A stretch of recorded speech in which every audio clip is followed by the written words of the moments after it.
Art fairs connect galleries, buyers, dealers, and people who just want to see art, normally disconnected by geography.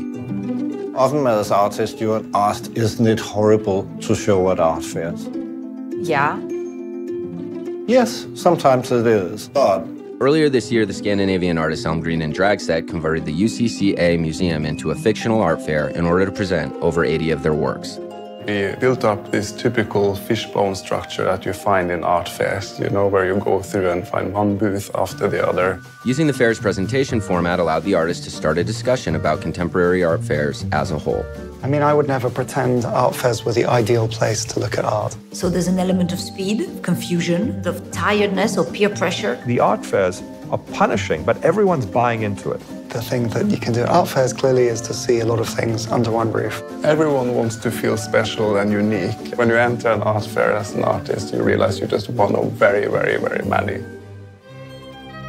Almost 8 million people attended art fairs from 2011 to 2015, but the first ones were more like trade shows, just for the dealers. They were started by dealers as a way of competing with auction houses. Because they bring a global audience into a single place. It's safe to say that up until the 1990s, I mean, much of the art trade was largely a professionalized trade. Art Basel, Miami Beach in 2002, the art fair as a phenomenon really took off. Fast forward to the contemporary market and we get VIP rooms, private jets, champagne, and Sylvester Stallone. Fantastic, huh? And in the same way, costs for a gallery to attend have skyrocketed. Insurance, shipping, lighting, installing, partitions, flights, hotels, dinners, entertainment. Dealers spend a fortune on art fairs, and it causes them a lot of anxiety. American artist John Baldessari's oft-quoted joke is that an artist entering an art fair is like a teenager barging into his parents' bedroom. Many dealers will tell you they do 70% of their sales at art fairs.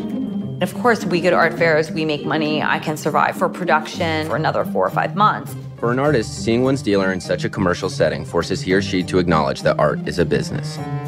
And then when I take something and put it into this other context of the art fair, it's purely commercial. If an artist caters to the market, they might compromise their integrity. But if they don't make work for fairs, they might miss out on sales. I see there are so many artists that are being pushed to produce rather than create.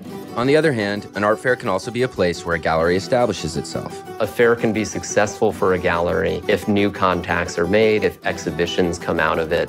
Represent and promote their artists. It's an extension of what we do at the gallery. Certainly artists can get museum exhibition out of some far-flung art fair. As the art world has become a more event-driven landscape, art fairs have responded by using their platforms to mount curated exhibitions and special commissions. In 2014, Art Basel exhibited 14 live installations of new and historical work. Curators Hans-Ulrich Obrist and Klaus Biesenbach said their intention was to lay the groundwork for a future museum of performance art. I would look at Unlimited and what an art fair can be from its inception up until now. Unlimited is a platform for institutional-scale installations supported by exhibiting galleries. It's a curated show, and that is the most interesting part. But regardless of these additions, the main hall's format isn't going anywhere. I think we should change them and experiment with them and challenge their format in different ways. If the one-stop shopping experience the fair sometimes delivers can feel at odds with what art is supposed to be about, they remain the place where all the elements of the art world come together. How we engage with and build on that experience will shape not only the fairs, but the art market as a whole. It's kind of like going out and cruise around and find the one. And it's not about looks, I guess. No, not always.